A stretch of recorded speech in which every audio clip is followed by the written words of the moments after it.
প্রধানত আপনারা জানেন যে আসলে আমাদের গণপ্রজাতন্ত্রী বাংলাদেশ সরকার থেকে টোটাল 10 দিনের সরকারি ছুটি দেওয়া হয়েছে গত 5 তারিখ থেকে 14 তারিখ পর্যন্ত। তো যেহেতু আজকে 14 তারিখ, আজকে কিন্তু ঢাকার বাইরে যারা ঈদ করতে গিয়েছেন তাদের কিন্তু আজকে বাসায় ফেরার চাপটা সবচেয়ে বেশি।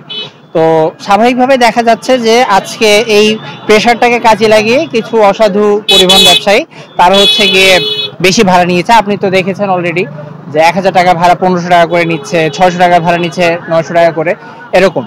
তো আলহামদুলিল্লাহ আমাদের এখানে প্রায় 3 ঘন্টা আমরা এখানে ছিলাম। আমরা প্রায় 12 থেকে 14টি বাস আমরা থামিয়েছি এবং আমরা চেক করে কিছু কিছু বাস যেমন একতা পরিবহন, এনা বাস পরিবহন, ওগুলোর কথা বলতে হয়, ওগুলোতে কোনো অতিরিক্ত ভাড়া নেয়নি। কিন্তু বেশিরভাগ বাসে দেখা যাচ্ছে যে আপনার অতিরিক্ত ভাড়া নিয়েছে, বিশেষ করে যেগুলো আপনার নর্থ বেঙ্গল রুটের বাস, যেগুলো অর্থাৎ কুড়িগ্রাম, রংপুর, ওদিকের বাসগুলোতে সবগুলোতেই দেখা যাচ্ছে যে আপনার 300 থেকে 400 টাকা করে বেশি নিচ্ছে। তো আমাদের এই অভিযান ইনশাল্লাহ হয়তো আগামী আরো 2-3 দিন অব্যাহত থাকবে, যেন আমরা ঈদ শেষে যারা ঢাকাতে কর্মস্থলে ফেরত আসছেন তাদেরকে যেন সুষ্ঠুভাবে ফেরত আনতে পারি কোনো প্রকার দুর্ভোগ ছাড়া। আর পাশাপাশি বাংলাদেশ সেনাবাহিনী সবসময় জনগণের সেবামূলক কাজ করে যাবে।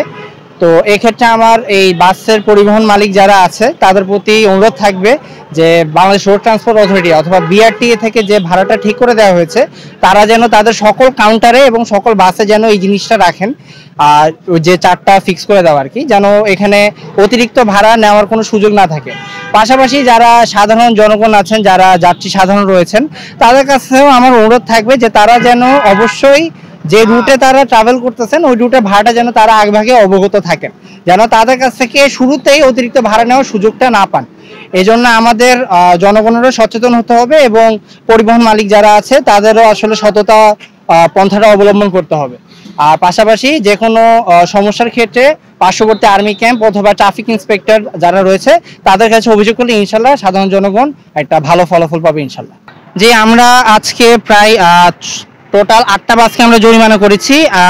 প্রায় আমরা ইতিমধ্যে 24,000 টাকার মতো আমরা তাদেরকে বিভিন্ন যাত্রীদেরকে ফেরত দিতে সক্ষম হয়েছি। এক্সাক্ট ফিগারটা আরও 2টা বাস আমরা এখন এখানে আটকানো রয়েছে, ওগুলো শেষ হলে আমি জানাতে পারবো। তারপর আমি মনে করি এটা একটা বড় অ্যামাউন্ট, 24,000 টাকা ফেরত দিতে পারো সকল যাত্রীদেরকে।